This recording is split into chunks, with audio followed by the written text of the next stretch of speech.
Hello, and thank you for joining me today as we continue our discussion on energy. Today we're going to talk about potential energy specifically. There's a couple different types which we're going to kind of mention. So first, potential energy is energy associated with the object due to position, shape, or condition. That's not what I wanted. And so we taught kinetic energy was energy of motion. This is looking at position, shape, or condition. And so if you have gravitational potential energy, this is the energy due to gravity between two objects.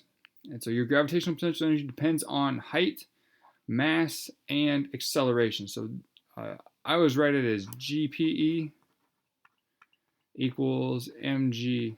Helps me remember the equation, makes life really simple for me. So this is my equation for gravitational potential energy, which we're going to use here shortly.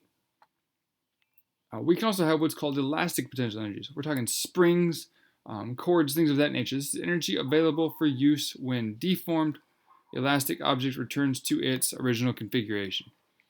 So things like a spring work fantastic. This equation, PE elastic is equal to 1/2 times K times X squared. K is your spring constant. X is your distance, change in distance. Whether it's compressed or stretched, this is your change, and that X is squared. Okay. K is your spring constant. This is either given to you or you can calculate it looking at a spring's resistance to being compressed or stretched. So the bigger the number, the harder it is to stretch or compress for K. And so this is kind of what we're looking at. So we have a relaxed length of the spring would be from point A to point B. When we compress it, we are putting energy, storing energy here, and this distance is what we're measuring. So again, this was our stretch length when it was resting. If we compress it, we're now putting energy in this spring, so we let go, energy is going to be released, it's going to shoot out. An example question. We have a 70 kilogram stuntman attached to a bungee cord with an unstretched length of 15 meters. So a couple things we know. We have 70 kilograms, we have 15 meters. He jumps off a bridge spanning a river from a height of 50 meters. So he starts at 50 meters high. When he stops, the cord has a stretched length of 44 meters. He almost made it to the water.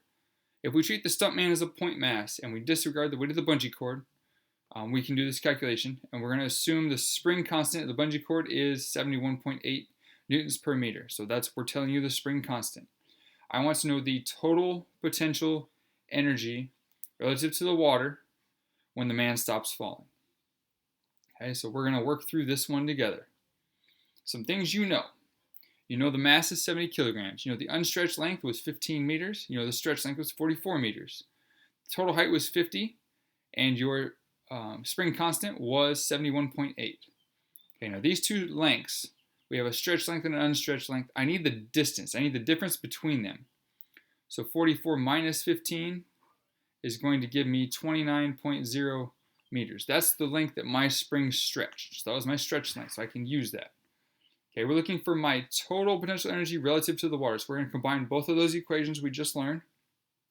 So we have GPE equals mgh, and we know that PE elastic equals 1/2 K times X squared. All right, and now we can combine both of these because my PE tote is going to be equal to my GPE plus my PE elastic. So mathematically we can do GPE is mgh, so my mass was 70 kilograms. I'm going to write this mgh and 1/2 kx squared. So I know this is 70 kilograms.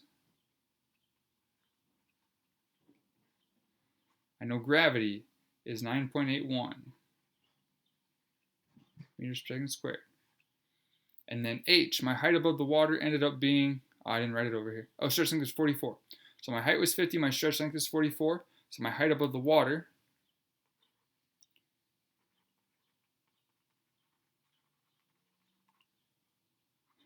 above water. I can subtract those two. If I have 50 meters to go, I use 44 of it. I'm down to 6.0 meters left. So this is going to be times 6.00 meters. There's my GPE side of things. Now my potential energy side of things, my spring side. I'm going to take 1/2 times K, which was my constant, which is 71.8 newtons per meter, times my X, which is my change in distance, so 29.0 squared. I ran out of room. Okay, so now we can plug all this into a calculator. We take 70.0 times 9.81 times 6. Then I'm going to add to that 0.5 times 71.8 times 29.0. Remember, that is squared. When I do all of this, my PE comes out to 34. I ended up with 34,312.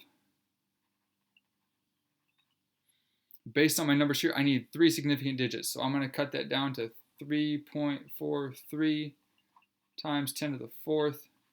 Those are joules. So there's your answer there. And that's combining, again, both of those equations. So now let's give you a chance to practice. Here are some questions that you can try on your own. So the first one says a spring with a force constant of 5.2 newtons per meter has a relaxed length of 2.45 meters. When a mass is attached to the end of the spring and allowed to come to rest, the vertical length is now 3.57 meters. Calculate the elastic potential energy stored in the spring. And then the second one is the staples inside a stapler are kept in place by a spring with a relaxed length of 0.115 meters. If the spring constant is 51.0 newtons per meter, how much elastic potential energy is stored in the spring when its length is 0.150 meters? Please pause this, work through those, and your answers are coming up. All right, so I got answers for these. I got number 1, I got 3.3 joules, 2 sig figs because of this spring constant here. And number 2, I got 25.5 joules because everything had 3 significant digits there. If you got different answers, please chat with me.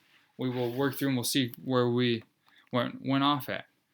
But thank you for your time. Look forward to working through the rest of this with you, and enjoy the rest of your day.